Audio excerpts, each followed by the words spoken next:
пешрафти ҳамаи соҳаҳои ҳаёти иҷтимоию иқтисодии кишвар аз мутахассисони соҳибмаърифату сатҳи баланди касбӣ вобаста аст. донишкадаи иқтисод ва савдои донишгоҳи давлатии тиҷорати тоҷикистон дар шаҳри хуҷанд ба соҳаҳои иқтисодиёту иҷтимоиёт ва ҳуқуқу ҷомеашиносии соҳибихтисосҳо тайёр менамояд.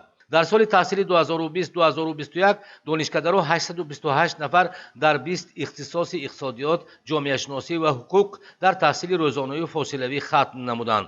ба магистрантон ва хатмкунандагони таҳсилоти бакалаврӣ ки нақшаи таълимиро пурра иҷро намуда имтиҳоноти давлатиро супоридаанд, рисолаҳои магистрӣ ва бакалаврро бо муваффақият ҳимоя намуданд, дипломи хатм супорида шуд. 11 нафар хатмкунандагон соҳиби дипломи аъло гардиданд. роҳбарияти муассиса, масъулини мақомоти иҷроии ҳокимияти давлатии маҳаллӣ ва намояндагони як қатор корхонаҳои муассисаҳо ва хатмкунандагони донишкада дар фаъолияти меҳнатӣ барор хоста изҳори боварӣ намуданд, ки соҳибихтисосҳои ҷавон баҳри пешрафту рушди соҳаҳои гуногун бо донишу маҳорат ва тахассусҳои омӯхта саҳм мегузоранд.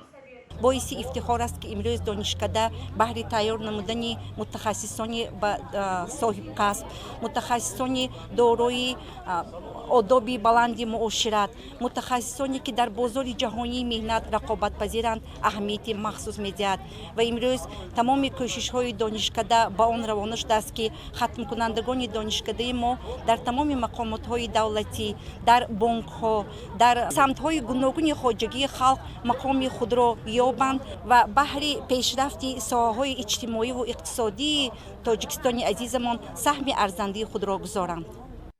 дар донишкадаи иқтисод ва савдои донишгоҳи давлатии тиҷорати тоҷикистон дар шаҳри хуҷанд барои донишомӯзӣ баланд бардоштани сифати таҳсилот бо дастгириҳои пайвастии ҳукумати ҷумҳурии тоҷикистон шароитҳои меъёрӣ фароҳам оварда шудааст. донишҷӯён дар синфхонаҳои муҷаҳҳази замонавӣ, озмоишгоҳи таълимӣ, кабинетҳои фаннӣ, синфхонаҳои компютерии сатҳи баланди муосир, синфхонаҳои интернет, лингафонӣ бо истифода аз китобхонаҳои анъанавию электронӣ ва дигар шароитҳои фароҳам овардашуда барои омӯхтани донишҳои иқтисодӣ ва ҳуқуқӣ забономӯзӣ имкониятҳои васеъ доранд. дар донишкада шабакаи электронии, автоматикунонии, идоракунии маъмурӣ ва назорати сифати таҳсилот амал менамояд.